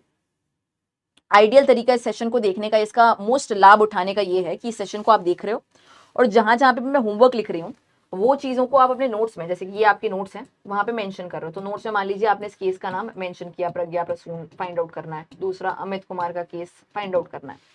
ये सब चीजें आप करोगे और उसके बाद में ये सब फाइंड आउट करने के बाद में दोबारा से इस वीडियो पे आओगे, दोबारा से इसको देखोगे। That will be your best way to make the most of it. जो चीजें मैं आपको नहीं बता पा रही हूँ लैक ऑफ टाइम की वजह से या लैक ऑफ मतलब डाइग्रेस नहीं करने के लिए, तो आपको वो चीजें खुद से फाइंड आउट करनी होंगी। Next legal update is regarding accused right to voluntarily undergo narco analysis test. Narco analysis test को आपने काफी बार मूवीज में देखा होगा, सीरीज में देखा होगा, उसके बारे में सुना होगा। अक्यूज पर्सन को आप इस तरीके से कोई ट्रूथ सीरम देते हो और उसके बाद वो सब सच बोलने लग जाता है। अजमल कसाब के भी इस प्रकार के वीडियोस वायरल हुए थे। काफी बार लाई डिटेक्टर टेस्ट के बारे में आपने देखा होगा सीआईडी जैसे शो में, जो कि बहुत ही गंदा रिप्रेजेंटेशन है ऑनेस्टली स्पीकिंग, जहाँ पे दिमाग पे हाथ पे ऐसे कुछ लगाए जाते हैं डिटेक्टर्स और उसके थ्रू पता चलता है कि कौन सा सच बोल रहा है कौन झूठ बोल रहा है। गलत तरीके से दिखाया गया है, क्योंकि इस तरीके से पुलिस तो कर नहीं सकता, ना सीआईडी कर सकता है, ना कोई इन्वेस्टिगेटिव एजेंसी कर सकती है। ये किया जा सकता है मेडिकल स्टाफ के द्वारा इन प्रेजेंस ऑफ मजिस्ट्रेट, तो पुलिस का तो एब्सेंस होना बहुत इंपॉर्टेंट है। खैर, केस का नाम है Amlesh Kumar versus state of Bihar, justice Sanjay Karol and PB Varale की बेंच है। सवाल ये खड़ा होता है कि क्या accused person as a matter of right कह सकता है कि मेरा नार्को एनालिसिस टेस्ट करो, मेरा लाई डिटेक्टर टेस्ट करो। तो यहाँ पे कोर्ट ने कहा accused is right to voluntary undergo narco analysis test, सही बात है, लेकिन ये आपकी इनडिफिजिबल राइट नहीं है, it is subject to court's permission. तो पहली चीज ये कि आप ये टेस्ट तो कर सकते हो, पर this is subject to court permission. तो अप्रोप्रिएट स्टेज पे ये कर सकते हो, लेकिन कोर्ट बहुत सारी चीजों को मद्देनजर रखता है। आपकी मेडिकल हिस्ट्री क्या है, आपका कंसेंट क्या है, किस तरीके से लिया गया है, आपकी सिचुएशन क्या है, आपको लीगल इम्प्लीकेशंस और मेडिकल इम्प्लीकेशंस पता है या नहीं पता है, ये सब चीजें हैं। कुछ सवाल भी थे, whether high court was right in accepting submission for narco analysis test, इसका जवाब है yes. whether voluntary narco analysis can be sought and whether its report forms the sole basis of conviction। देखो, पहला तो यस है और दूसरे का नो है, क्योंकि narco analysis test sole basis of conviction बन ही नहीं सकता है। इसकी एविडेंशियरी वैल्यू काफी लो होती है, ये कोरोबोरेटिव लेवल पे ही इस्तेमाल हो सकता है। Whether an accused can voluntary seek narco analysis test is a matter of indefeasible right, no, indefeasible right नहीं, कोर्ट की परमिशन यहाँ पे रिक्वायर्ड होती है। No forceful narco analysis can be done, इसके लिए आप Selvi versus state of Kerala के केस को भी रेफर कर सकते हो, ये भी आपका एक और होमवर्क है। कर्नाटका, केरला तो नहीं बोला था मैंने, ये है केस का नाम। इसको भी एक बार देखना इस पॉइंट को समझने के लिए। ये एक बहुत ही हिस्टोरिक लैंडमार्क केस है, जहाँ पे कैसे फोर्सफुल नहीं हो सकता है, कंसेंट कैसे लिया जाएगा, किसकी प्रेजेंस होंगी, कैसे इम्प्लीकेशंस बताए जाएंगे, ये सब चीजों के बारे में डील किया गया था। Report of voluntary undergoing narco analysis can't be directly accepted as evidence, no indefeasible right of accused to seek narco analysis, ये सारी चीजें बताई गई थी। अमलेश कुमार का जजमेंट एक हिस्टोरिक लैंडमार्क केस रहेगा नार्को एनालिसिस टेस्ट के लिए, कि अक्यूज अगर खुद से चाहता है तो उसको क्या अधिकार मिलेगा या नहीं मिलेगा इस कॉन्टेक्स्ट में। Article 20 clause 3 right against self incrimination को आप रेफर करोगे, सेक्शन नंबर 27 एविडेंस एक्ट का यहाँ पे बात की जा रही है, जहाँ पे डिस्कवरी ऑफ फैक्ट की बात होती है कि अगर कोई अक्यूज पर्सन कुछ बता रहा है तो पुलिस को दिया गया कन्फेशन एडमिसिबल तो नहीं है, पर उससे कुछ डिस्कवर हो रहा है तो वो एडमिसिबल हो सकता है, उस चीज के बारे में बात की गई है। Accused can seek narco analysis as a matter of statutory right to lead evidence in defense under section number 233 of CRPC। Sunil Bhatt versus state के केस में एस्टैब्लिश किया गया था, वही प्रेसिडेंट को यहाँ पे भी रेफर किया गया है। Next topic, supreme court fourth step test to quash criminal cases, Pradeep Kumar Kesarwani versus state of Uttar Pradesh case का नाम है, और justice JV Pardiwala and justice Sandeep Mehta की बेंच है। यहाँ पे सुप्रीम कोर्ट ने कहा हाई कोर्ट के सामने जब भी कोई ऐसा मामला आता है जहां पे 482 के हिसाब से उन्हें कोई मामले को क्वॉश करना होता है, तो उन्हें कुछ चीजों को कंसिडर करना पड़ेगा। 482 अब 528 है भारतीय नागरिक सुरक्षा संहिता का। ये बात करता है inherent powers of high court के बारे में, कि कब मामले को क्वॉश किया जा सकता है, अगर कोई भी फेक केस आ रहा है, फॉल्स केस आ रहा है, फैब्रिकेटेड एविडेंसेस आ रहे हैं, प्राइमा फेसी नजर आ रहा है कि ये केस तो झूठा केस है, तो वहां पे क्वॉशिंग पॉसिबल है 482 CRPC के हिसाब से या 528 BNSS के हिसाब से। तो ये क्वॉशिंग के टाइम पे इन 4 स्टेप फॉर्मूला को फॉलो किया जाएगा, जिससे कि एक्यूरेसी रहे। पहला, whether the material relied upon by the accused sound reasonable and indubitable, accused जो बातें बता रहा है, जो मटेरियल दे रहा है, क्या वो रिलायबल है, मटेरियल अपने आप में स्ट्रॉन्ग और इम्पेकेबल परफेक्ट क्वालिटी का होना चाहिए। दूसरा, whether the material relied upon by accused would rule out the assertions and charges और कंप्लेंट्स। तीसरा, whether the material relied upon has not been refuted by prosecution और complainant, whether the continuing trial would amount to abuse of process of law. इन चारों को answer करने के बाद decide किया जाएगा कि क्या ये मामला क्वॉश होना चाहिए, क्या ये मामला अलाउ करना चाहिए, और इसकी बेसिस पे क्वॉशिंग को टेस्ट किया जाएगा। अगर लगता है कि हाँ मटेरियल जो अक्यूज के द्वारा दिया गया बिल्कुल इम्पेकेबल क्वालिटी का है और रूल आउट करेगा सारे चार्जेस को, अगर ये भी लगता है कि इसको कंप्लेनेंट रिफ्यूट नहीं कर पा रहा और ट्रायल को प्रोसीड करना अब्यूज ऑफ लॉ होगा, तो यहाँ पे उस मामले को क्वॉश कर दिया जाएगा। नेक्स्ट टॉपिक 2025 का अगेन सबसे एक मोस्ट डिस्कस टॉपिक वो स्ट्रे डॉग्स का issue. City hounded by strays kids pay price SMW number 5 2025। Justice Vikram Nath, Sandeep Mehta, NV Anjaria की बेंच थी। जुलाई 28, 2025 को इन्होंने सो मोटो कॉग्निजेंस लिया था टाइम्स ऑफ इंडिया के एक आर्टिकल के बेसिस पर, रिपोर्ट के बेसिस पर, जिसका नाम था in a city hounded by strays and kids pay price. Suo motu cognizance लेने के बाद में 11 अगस्त को कोर्ट ने कहा कि डॉग बाइट के केसेस एनसीआर रीजन में काफी बढ़ रहे हैं। दिल्ली, गुड़गांव, नोएडा, गाजियाबाद, ये सारी जगहें। ऑर्डर किया दिल्ली अथॉरिटीज को कि रीलोकेट करे स्ट्रे डॉग्स को शेल्टर्स में, बार करे उनको रिलीज को। डायरेक्शन को एक्सटेंड, जैसे कि मैंने कहा, नोएडा, गुड़गांव, गाजियाबाद, सारे एनसीआर रीजन में होगा। वार्न किया गया लीगल कॉन्सिक्वेंसेस के लिए, जो भी ऑब्स्ट्रक्ट करेगा अथॉरिटीज को उनके अगेंस्ट क्रिमिनल चार्जेस होंगे। इसके अलावा एक डेडिकेटेड फोर्स होगा जो कि सारे के सारे स्ट्रे डॉग्स को लेकर जाएगा। इसके बाद में अगस्त 13, 2025 को केस को ट्रांसफर किया गया 3 जजेस बेंच को, जिसमें justice Vikram Nath, which was led by justice Vikram Nath, after objections that 11 जो अगस्त को डायरेक्शंस पास किए गए थे वो बहुत ही ज्यादा अनफेयर है। एनिमल राइट एक्टिविस्ट भी आ गए थे, एनजीओज भी आ गए थे, बहुत सारे लोगों ने प्रोटेस्ट किया था, सोशल मीडिया पे भी आपने इसका आक्रोश देखा होगा। इसी वजह से इसको और आगे रेफर किया गया फर्दर, जैसा कि मैंने कहा कि 3 जजेस बेंच के पास अब ये मामला पहुंच चुका था। बाय द वे, ये जो चीज है ना, ये जो बेंच है, ये आपके 13 अगस्त वाली है, ठीक है, इसको मैं लिख देती हूँ, मतलब बाद वाली बेंच है। जो इनिशियली जो स्ट्रे डॉग्स को उठाने का फैसला दिया गया था वो जेबी पारदेवाला एंड आर महादेवन के द्वारा दिया गया था, ठीक है, ये चीज है। और जो इसको वापस से रिकंसिडर किया गया है वो इस बेंच के द्वारा किया गया है। डिफरेंस है, मतलब दोनों चीजें अलग है। पहले जो सो मोटो कॉग्निजेंस लिया गया है और स्ट्रे डॉग्स को एकदम मिटाने का, साफ करने की बात की गई थी, वो इस बेंच के द्वारा की गई थी। वापस से जब इसको केस को ट्रांसफर किया था तब ये 3 जजेस बेंच थी। अब अगस्त 22, 2025 को कहा गया कि स्ट्रे डॉग्स को वापस से रिलीज किया जाए सेम एरिया में, आफ्टर स्टेरिलाइजेशन, न्यूटर करने के बाद में, डीवॉर्मिंग करने के बाद में, इम्यूनिटी प्रोवाइड करने के बाद में, वैक्सीनेट करने के बाद में, एक्सेप्ट रेबीड या एग्रेसिव डॉग्स। अगर कोई डॉग अग्रेसिव है, कोई डॉग रेबीड इन्फेक्टेड है, तो उनके अलावा बाकी सारे कुत्तों को उस जगह से जहां से उठा रहे हो वहां पे लीव करोगे, आप वापस छोड़ोगे स्टेरिलाइज करने के बाद में, डीवॉर्मिंग करने के बाद में। ऑर्डर किया prohibition on public feeding of stress, लेकिन प्रोहिबिशन एब्सोल्यूट नहीं था, बस ये कहा कि आप एक डेजिग्नेटेड प्लेस पर ही फीड कर सकते हो डॉग्स को। वार्न किया गया इंडिविजुअल्स, एनजीओज को not to obstruct municipal authorities. इसके अलावा अक्टूबर 27, 2025 को कोर्ट ने समन किया चीफ सेक्रेटरीज को for non compliance with August 22 directions. Only West Bengal and Telangana had filed affidavits. 3 नवंबर को कोर्ट ने नोट किया कि affidavit has now been filed, और सुप्रीम कोर्ट ने अलाउ किया था डॉग बाइट विक्टिम को कि वो इंटरवीन कर सकते हैं मामले में अपने मॉनेटरी अपने कोई भी कॉम्पनसेशन के लिए। यहाँ पे एनिमल वेलफेयर बोर्ड को भी कहा गया था कि आप भी कुछ पर्टिकुलर अमाउंट को यहाँ पे डिपॉजिट करोगे, जो कि इस्तेमाल किया जाएगा डॉग्स के न्यूटरिंग के लिए, उनके फीडिंग के लिए, इन सब चीजों के लिए।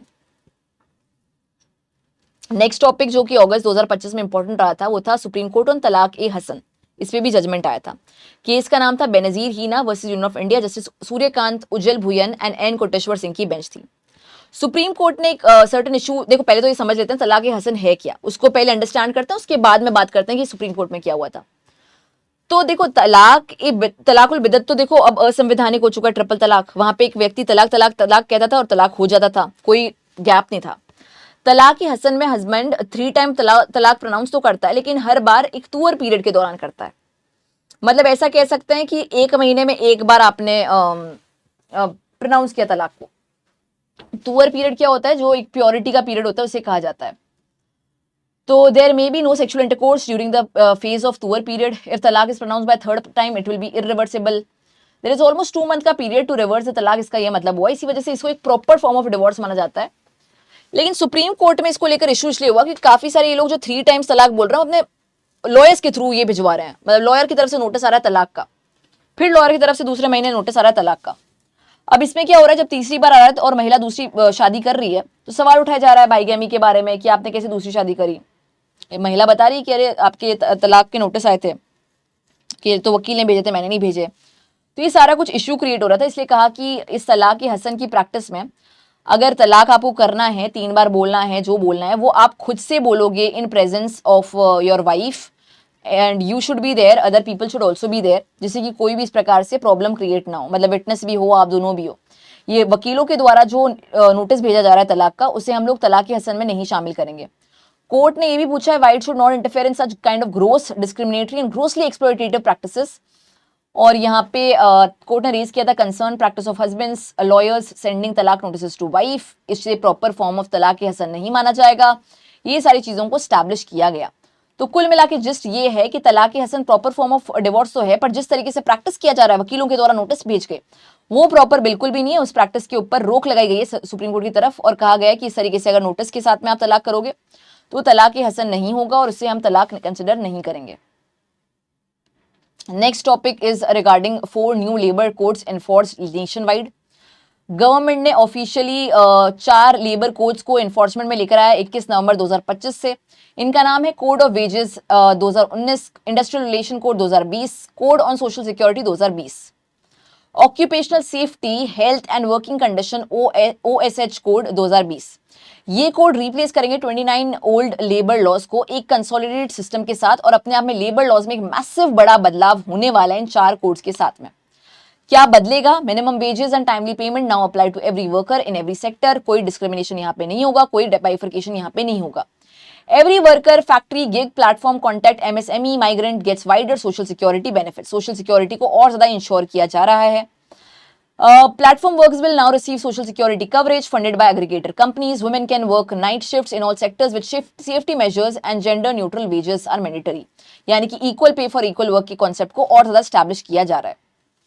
All employers must issue appointment letters and follow simplified compliance through single registration, single return and single license. जो भी वर्कर्स 40 साल से ऊपर के हैं, they must get free health checkup annual level पे और hazardous and mine workers get stricter safety norms also. ये सारे बदलाव इन 4 न्यू लेबर लॉज के साथ हो रहे हैं जो कि अपने आप में 2025 का एक बहुत ही बड़ा लेबर रिफॉर्म की कैटेगरी में, इनफैक्ट बड़े रिफॉर्म की कैटेगरी में फॉल करेगा। नेक्स्ट केस हमारा SC/ST एक्ट से जुड़ा है। किरण वर्सेस राजकुमार जीवराज जैन केस का नाम है। CJI उस टाइम पे BR गवई थे अलॉन्ग विद के विनोद चंद्रन एंड NV अजारिया। इन्होंने इस बेंच के साथ में जजमेंट डिलीवर किया है। यहाँ पे सुप्रीम कोर्ट ने ऑब्जर्व किया था that a grant of anticipatory bail is impermissible under section under SC/ST act unless prima facie case is shown that no offence under this act is made out. तो anticipatory bail का प्रावधान SC/ST act में apply इतना easily नहीं होगा क्योंकि SC/ST act एक बहुत ही स्ट्रिंजेंट लेवल का, स्ट्रिक्ट लेवल का कोड है, एक्ट है। कोड नहीं बोलेंगे, एक्ट ही बोलेंगे यहाँ पे। तो स्ट्रिक्ट लॉ है, स्ट्रिंजेंट लॉ है, एंटिसिपेटरी बेल इजीली अवेलेबल नहीं है। इस चीज को कहा गया unless prima facie case establish हो रहा है। Where on the face of it, the offence under section number 3 of the act is found to have been made out, accusation relating to commission of such offence are devoid prima facie merits, the court has room of exercise of discretion। और यहाँ पे 438 CRPC के हिसाब से anticipatory bell grant नहीं होगी। कुछ sections को हम लोग रेफर करेंगे इस केस को और बेहतर तरीके से समझने के लिए। सबसे पहले सेक्शन नंबर 18 जो कि SC/ST एक्ट में ओरिजिनली भी शामिल किया गया था। मैं बीच बीच में हट रही हूँ जिससे कि आप कंटेंट इजीली देख सको और वापस आ रही हूँ जब भी मुझे कुछ एक्सप्लेन करने की आवश्यकता पड़ रही है।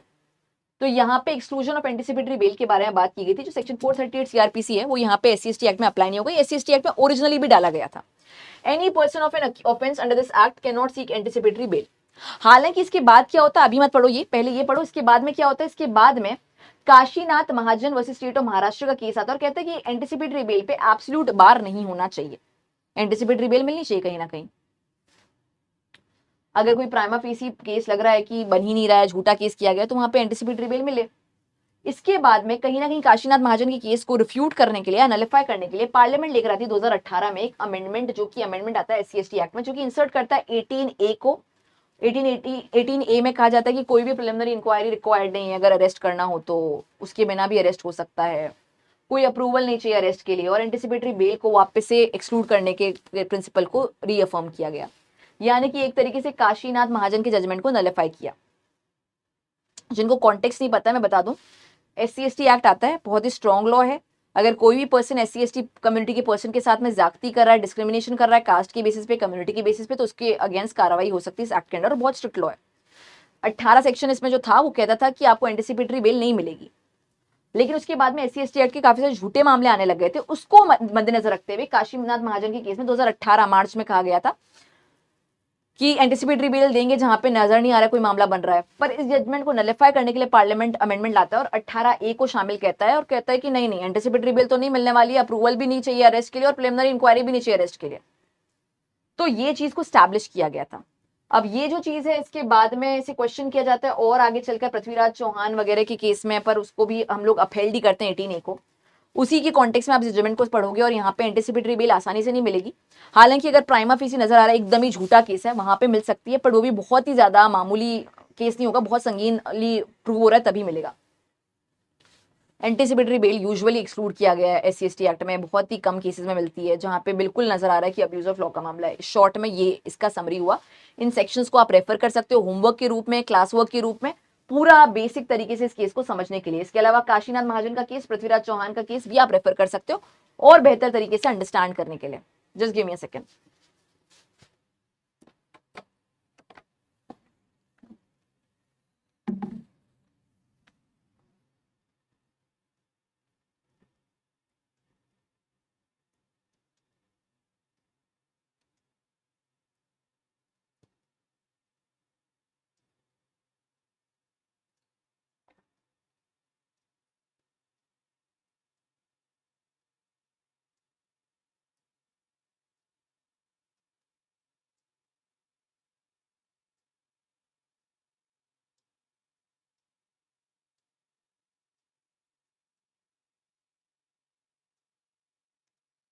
Just give me a second.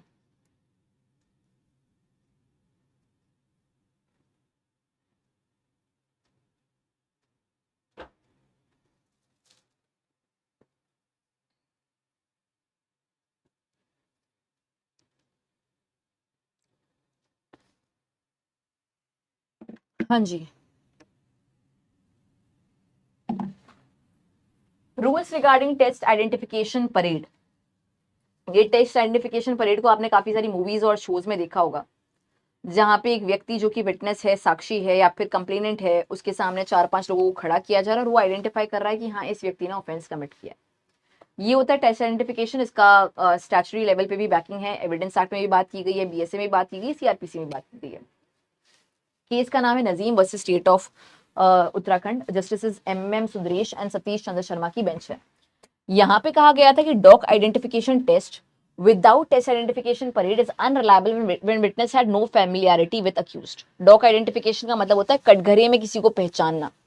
कटघरे में किसी को पहचानना सफिशिएंट नहीं है किसी पर्सन को कन्विक्ट करने के लिए। पहले टेस्ट आइडेंटिफिकेशन परेड होना चाहिए, उसके बाद में डॉग आइडेंटिफिकेशन होना चाहिए। अगर TIP, टेस्ट आइडेंटिफिकेशन परेड को मैं शॉर्ट में TIP कह रही हूँ, उसके बिना डॉग आइडेंटिफिकेशन हो रहा है तो इसके बेसिस पर कन्विक्शन या अक्विटल नहीं होगा।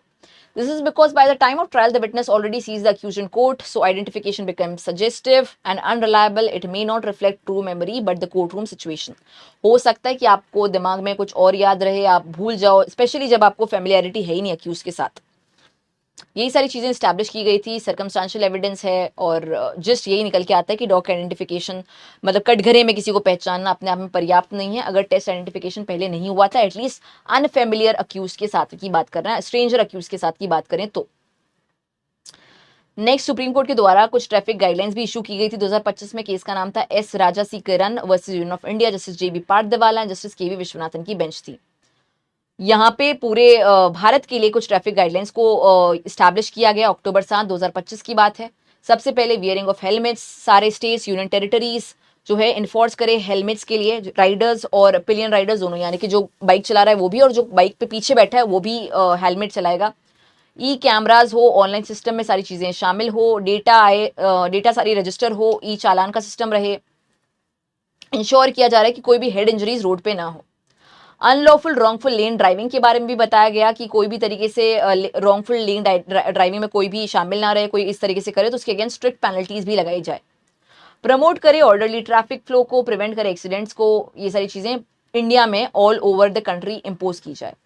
इसके अलावा dazzling white LED LED lights जो होती है या रेड ब्लू स्ट्रोब लाइट्स होती है, अनऑथराइज हूटर्स होते हैं, उसके ऊपर भी रोक लगाई जाए। इन सब चीज़ों के बारे में बात की गई है। इससे भी काफ़ी बार जो सामने से आ रहा होता है उसकी आंखें चौंधिया जाती है और इससे एक्सीडेंट भी कॉज होता है। ये सारी की सारी चीज़ें रोड सेफ्टी के लिए सुप्रीम कोर्ट ने जारी करी है और ये सारे भारत पे अप्लाई होगी, किसी पर्टिकुलर स्टेट के लिए नहीं है। हेलमेट वियरिंग दोनों लोगों के लिए, राइडर और जो पीछे बैठा है उसके लिए।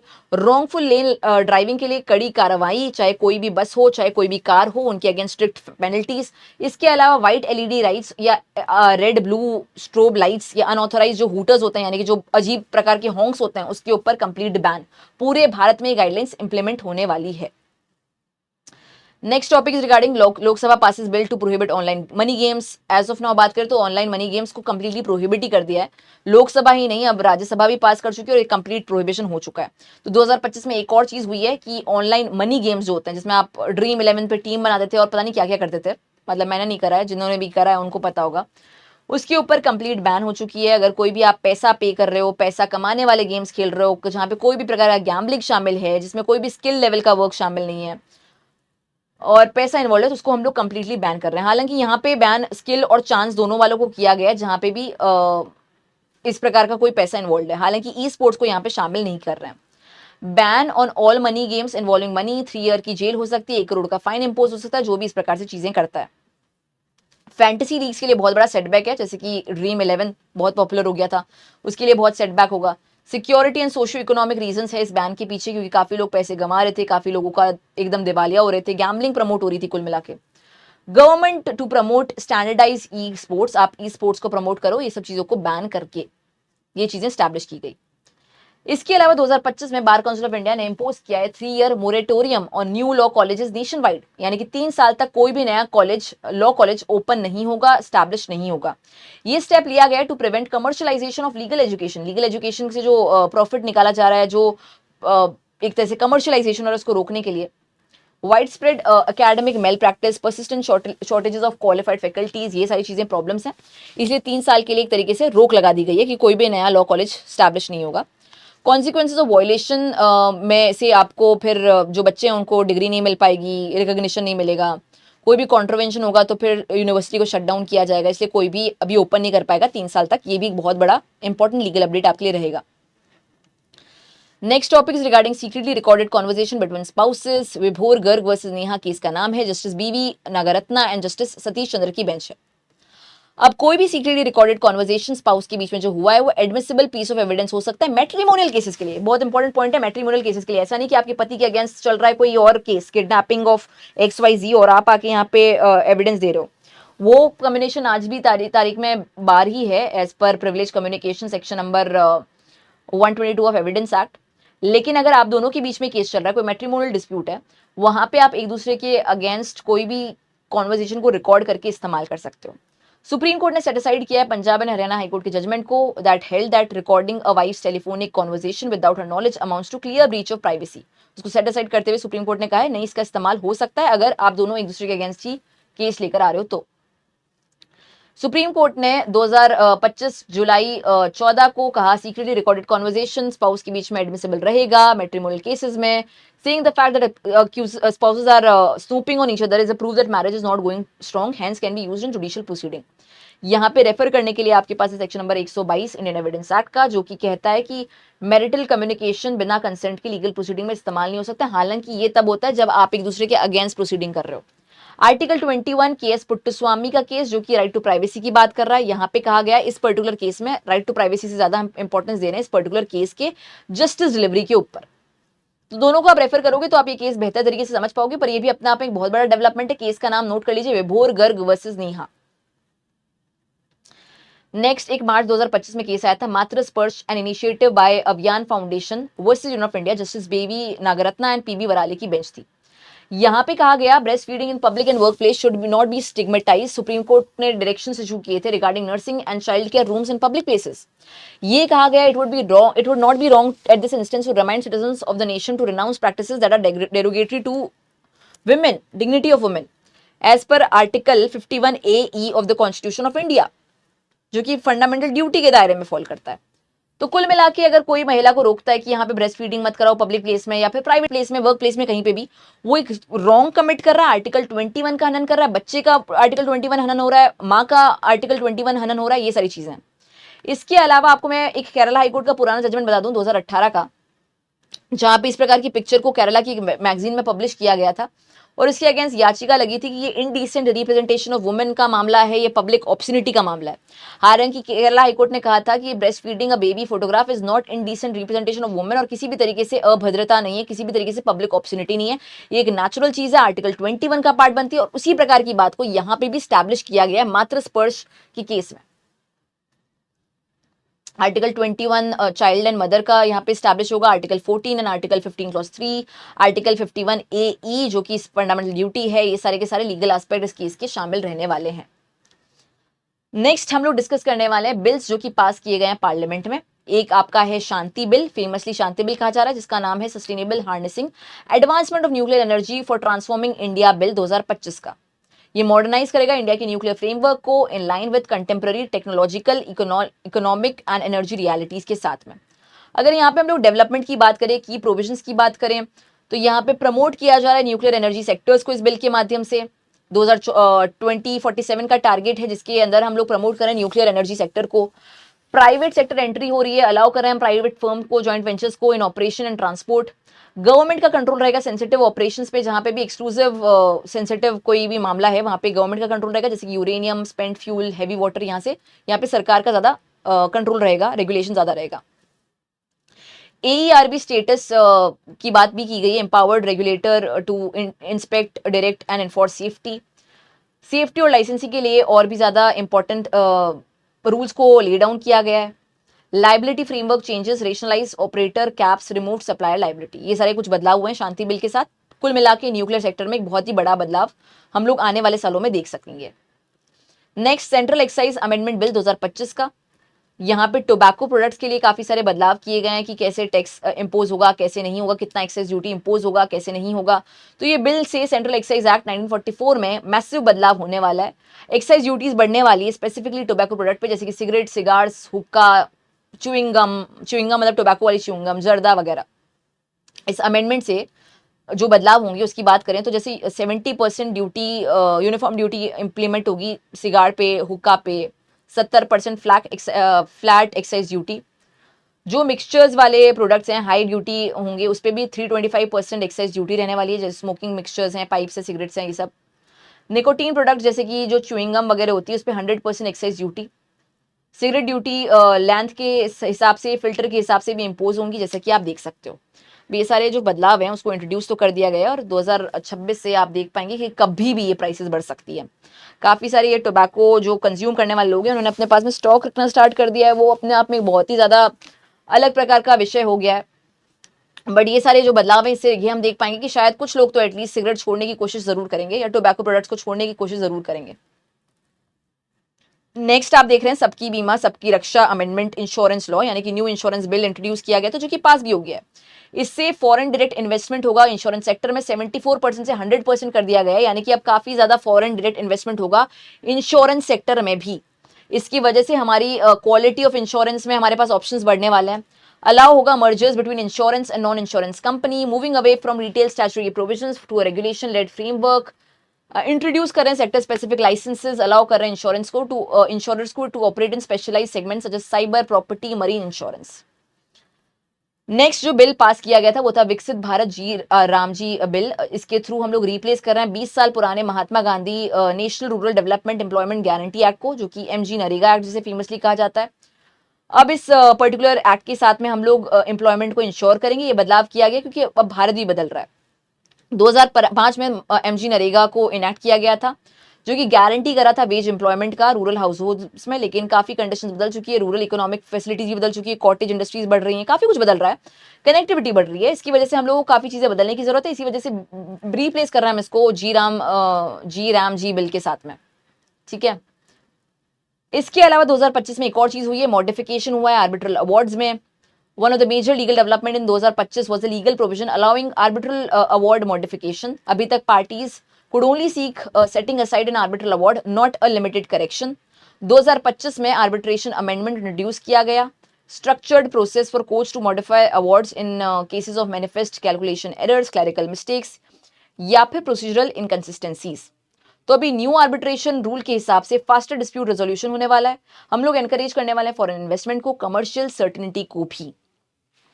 तो एक मैसिव बदलाव हो चुका है, मॉडिफिकेशन करना कंपैरेटिवली स्ट्रक्चर्ड हो चुका है, आसान हो पाएगा। इसके अलावा 2025 में NGT की पावर्स को भी एक्सपेंड किया गया है, नेशनल ग्रीन ट्रिब्यूनल की पावर्स को भी एक्सपेंड किया गया है।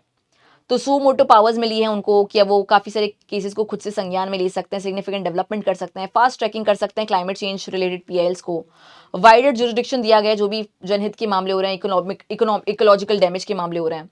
ये शिफ्ट अपने आप में बहुत ही वाइटल है, जनहित के लिए इंपॉर्टेंट है और इससे काफ़ी ज़्यादा एक हम लोगों को इन्वायरमेंट में भी, मतलब इन्वायरमेंट में सस्टेनेबल डेवलपमेंट में काफ़ी बदलाव नजर आएगा। 2025 में एक और चीज काफी इंपॉर्टेंट थी जो कि मैंने यहाँ पे शामिल नहीं करी है, जो कि अरावली हिल्स का डिस्प्यूट था। इसके रिसेंटली अरावली हिल की डेफिनेशन में बदलाव किया गया था, जिसके बाद में बहुत ज्यादा प्रोटेस्ट हुए थे। हालांकि सुप्रीम कोर्ट ने दोबारा से उस डेफिनेशन को के ऊपर स्टे लगा दिया है, जो का थोड़ा सा मैं बता देती हूँ आप लोगों को बेसिक, क्योंकि उसको मैंने यहाँ पे शामिल नहीं किया है, and that is also an extremely crucial judgment. तो अरावली हिल्स को लेकर ब्रीफली बता देती हूँ। सुप्रीम कोर्ट की तरफ से एक जजमेंट आता है जहां पे अरावली हिल्स की न्यू डेफिनेशन दी गई कि कम से कम 100 मीटर का एलिवेशन होना चाहिए तभी अरावली हिल्स है, और 500 मीटर के रेडियस में आप हिल होगी दूसरी तभी अरावली रेंज की कैटेगरी में फॉल करेगी। अगर आप इस कैटेगरी में नहीं आ रहे हो तो यहाँ पे आने की माइनिंग हो सकती है, दूसरी चीजें भी हो सकती है। काफी लोगों ने प्रोटेस्ट किया, एनवायरमेंट एक्टिविस्ट है। अभी के लिए उस डेफिनेशन के लिए स्टॉप किया गया और न्यू एक्सपर्ट कमेटी को फॉर्म किया गया है। उस जजमेंट को मैंने इसलिए भी शामिल नहीं किया क्योंकि अभी न्यू एक्सपर्ट कमेटी अपने ओपिनियन देगी और फाइनलिटी में चीजें डिसाइड होगी। मैंने यहाँ पे जस्टिस यशवंत वर्मा वाली भी पूरी कंट्रोवर्सी, जो कि 2025 की सबसे बड़ी कंट्रोवर्सी थी ऑलमोस्ट जुडिशियल लेवल पर, स्कैम के लेवल पर, उसको भी शामिल नहीं किया क्योंकि उसकी भी फाइनलिटी अभी तक डिसाइड नहीं हुई है। अभी तक वो मामला पेंडिंग है पार्लियामेंट के सामने, रिमूवल हो रहा है नहीं हो रहा है, लंबा लग रहा है उसमें टाइम, इसलिए शामिल नहीं किया। तो जो भी चीजें अभी फाइनलिटी में डिसाइड नहीं हुई है, बहुत फास्ट बोल रही हूँ मैं, जो भी चीजें फाइनलिटी में डिसाइड नहीं हुई है उसको मैंने शामिल नहीं किया, जैसे कि अरावली हिल का जजमेंट, हालांकि स्टे लगा दिया पुरानी डेफिनेशन पर, उसके अलावा न्यू डेफिनेशन के लिए एक्सपर्ट कमेटी को फॉर्म किया, बट अभी तक फाइनलिटी नहीं आई है। वैसे ही जस्टिस यशवंत वर्मा की जो भी कॉन्ट्रोवर्सी हुई उसको मैंने शामिल नहीं किया, जिसमें भी अभी कोई फाइनलिटी नहीं आई है। दोनों चीजों के बारे में थोड़ा सा रिसर्च करना आपका होमवर्क रहेगा। अगेन एक और होमवर्क आपके लिए ऐड होता है, इसके ये सब चीजें आप करते रहोगे तो 2025 का एक कॉम्प्रिहेंसिव तरीके से आपको ओवरव्यू मिल पाएगा। Next, Madras bar association West Indian of India. Supreme court ने ट्राइबल रिफॉर्म एक्ट की काफी सारे प्रोविजंस को स्ट्रक डाउन किया और रीइटरेट किया executive dominance over tribunal appointments, जो कि वायलेट करता है जुडिशियल इंडिपेंडेंस को। तो ट्राइब्यूनल रिफॉर्म्स एक्ट को कहीं ना कहीं स्ट्रक डाउन करके एक तरीके से एग्जीक्यूटिव डोमिनेंस को स्टैब्लिश किया ट्राइब्यूनल अपॉइंटमेंट के ऊपर। इसके अलावा एक और 2025 का इंपॉर्टेंट जजमेंट था इन री summoning advocates who give legal opinion और रिप्रेजेंट पार्टीज। तो जो एडवोकेट्स को समन किया जा रहा था ईडीज के द्वारा, पुलिस के द्वारा, उसके ऊपर रोक लगाई गई थी, उसके अगेंस्ट डायरेक्शंस पास किए गए थे। ये भी अपने आप में 2025 का एक बहुत ही इंपॉर्टेंट जजमेंट रहा था। इसके जो भी लास्ट में मैंने थोड़ा ब्रीफली बताया उसको आप थोड़ा सा और फाइंड आउट कर सकते हैं। अभी मैं यहाँ पे ही सम अप कर रही हूँ जो भी लास्ट में मैंने ये बताया आपको, एटलीस्ट दिस वन, इसके ऊपर थोड़ा सा और रिसर्च करना। यशवंत वर्मा वाली कंट्रोवर्सी और इसके अलावा अरावली हिल वाली कंट्रोवर्सी को थोड़ा सा और खुद से रिसर्च करना। इसके अलावा जो भी मैंने आपको बीच में भी होमवर्क दिया उन सब चीज़ों के बारे में भी और पढ़ना। अगर आपको लगता है मैंने कोई चीज़ इन सब चीज़ों के अलावा मिस आउट की है तो कमेंट में जरूर मेंशन करना कि मैम 2025 की ये भी चीज़ बहुत इंपॉर्टेंट थी, आपने कवर नहीं किया। I would be more than happy to acknowledge it. Session end करने से पहले मैं आपको बता दूं कि हमारे पास काफी सारे कोर्सेज हैं। जुडिशरी का कोर्स की बात कर लें, एपीओ एबीपी के बैच की बात कर लें, लिटिगेशन के लिए रिसर्च और ड्राफ्टिंग की बैच कर ले, सब कुछ अवेलेबल है। नीति 2.0 जुडिशरी का फाउंडेशन बैच है, प्रीलिम्स मेंस इंटरव्यू तीनों की तैयारी आप कर सकते हो। 4 इयर्स तक ये बैच आपके पास रहता है। कोर्स कंप्लीशन बेशक आपका 1 साल में हो जाएगा, पर 4 साल तक आप लेक्चर्स देख सकते हो, विजिट कर सकते हो। अभियोजन 2.0 एपीओ एपीपी का फाउंडेशन बैच है, 2 साल तक आपके पास रहता है। अगेन प्रीलिम से लेकर इंटरव्यू तक का सफर कवर होगा और 2 साल तक आप इसको एक्सेस कर सकते हैं। प्रतिभा 2.0, अगर आप वकील हैं, ड्राफ्टिंग में प्रॉब्लम हो रही है, रिसर्च में प्रॉब्लम हो रही है, तो आपको यहाँ पे सिखाया जाएगा सीनियर एडवोकेट्स के द्वारा भी। सारे बैच का लिंक डिस्क्रिप्शन बॉक्स में दे रखा है, यहाँ पे नंबर भी दे रखा है जिसका है 08046809177। कोई भी बैच डिटेल्स के लिए, कोई भी प्रॉब्लम के लिए यहाँ पे आप कॉल कर सकते हैं, आपको सारे अपने जवाब मिल जाएंगे। क्लास की पीडीएफ को डाउनलोड करने के लिए डेली लीगल करंट अफेयर के कोर्स में आप एनरोल करें, फ्री ऑफ कॉस्ट आप डाउनलोड कर पाओगे ये पीडीएफ को। इसके अलावा मंडे से सैटरडे मेरी हर दिन क्लास होती है 9 AM पर, सुबह सुबह 9 बजे आप उसमें कनेक्ट कर सकते हो हर दिन की लीगल अपडेट को देखने के लिए। हर दिन का क्यों जानना है, क्योंकि वहां पे केवल आप अपडेट नहीं जान रहे हो, वहां पे आप लॉ इम्प्लीमेंटेशन भी समझ रहे हो, लॉ कैसे अप्लाई होता है उसकी जो बारीकी है उसको भी अंडरस्टैंड करो। उसके लिए वो सेशन काफी इंपॉर्टेंट रहता है। अभी के लिए इतना ही। Thank you so much for joining in. Have a very fantastic, happy day, everyone. I will be more than happy to know your opinion on a lot of things जो भी हमने डिस्कस करा है। अगर आपको कोई न्यू अपडेट पता है जो कि यहाँ पे मैंने कवर नहीं करा है 2025 का, उसको आप डील कर सकते हो, कमेंट में मेंशन कर सकते हो। अगर किसी जजमेंट पे आपका ओपिनियन है तो वो भी आप कमेंट में मेंशन कर सकते हो। बाकी thank you so much for joining in. Have a very happy and fantastic day everyone. Thank you.